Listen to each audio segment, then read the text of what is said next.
Ladies and gentlemen, your sweet Zionist Prince Tal, the traveling clad, coming to you live right now. I am your favorite neighborhood white colonizer. Get the merch down below in the description at travelingclad.com. White traveling clad, white colonizer merch, and let's jump into this clip. Welcome back. Well, it's shocking that what I'm about to tell you hasn't had more media coverage, because there was chaos at the University of Sydney last week when vile pro-Palestinian protesters disrupted an event honouring the survivors of October 7 and even forced them into lockdown. The event was called Survive to Tell, and there were first-hand accounts of people who did survive the massacre. And they weren't all Jewish Israelis, they were Muslims and Christian Israelis as well. But the protesters wanted it cancelled, and the attendees were locked in the building after it finished, apparently for their own safety, with radicals screaming at them. Have a look. You animal! You animal! Because we are going to be here to make you feel uncomfortable. You should not be here. We're going to find out who you are. You're disgusting. You're baby killers. Yeah, let's go. Let's go. Come on. Come on, Granddad. Your face. Come on, Granddad. Come on. You got it, Granddad? Bring it all. Do you want to bring the screen up, Granddad? You coward. Yeah, you coward. It was so horrific looking at all of the footage. I can't even tell you how upsetting it was looking at the full extent of that footage. They were here to talk about surviving October 7, and this is how they were treated at the University of Sydney. Well, joining me now is Israel's United Nations spokesman, Jonathan Haranoff. Jonathan, thank you very much for your time. What's your reaction to images like that at one of Australia's oldest and most prestigious universities? Thank you so much for having me on your show, Shari.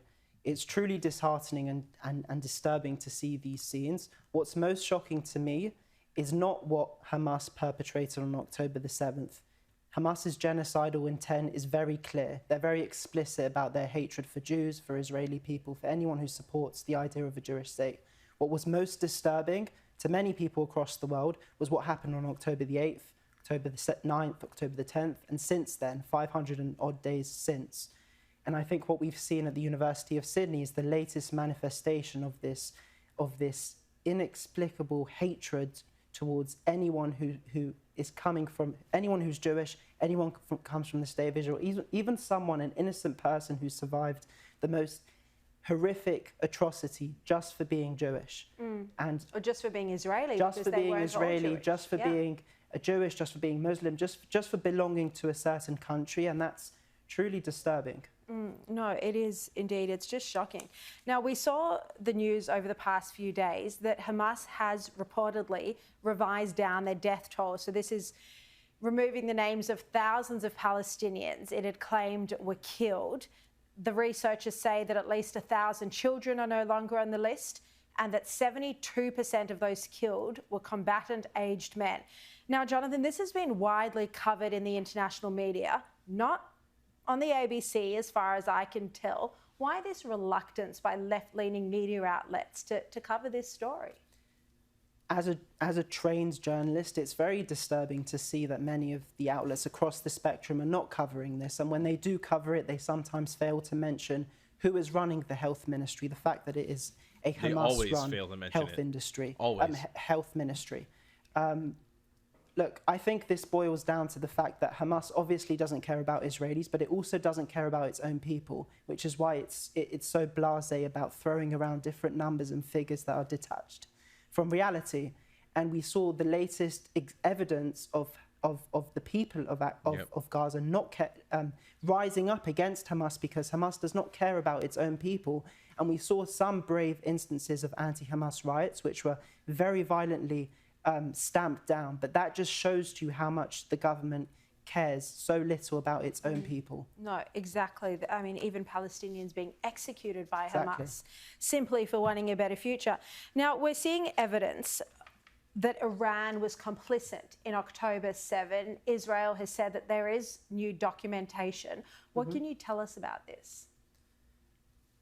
I don't think it's breaking news that the Islamic Republic of Iran's tentacles, fingerprints, signature has been all over the atrocities of October the 7th, but they go way back before that.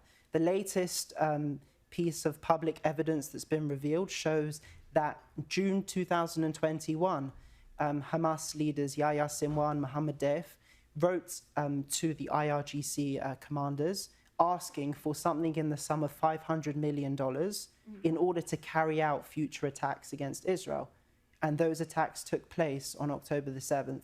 The Islamic Republic has for a very long time denied any connection, and we're slowly starting to see the extent and the scale of the Islamic Republic of Iran's involvement. And piece together the money trail, of course. Yes. Now, before you go, I want to ask you, Australia has been hostile to Israel under our current government at the United Nations, voting against Israel in multiple occasions over the past few years. How disappointing is this to you? We're in an election campaign. How much of a concern is this to you, this break in bipartisan support? What we try and do at the Israeli mission to the UN, and what Israel's ambassador to the UN, Danny Danon, tries to do, is present the truth.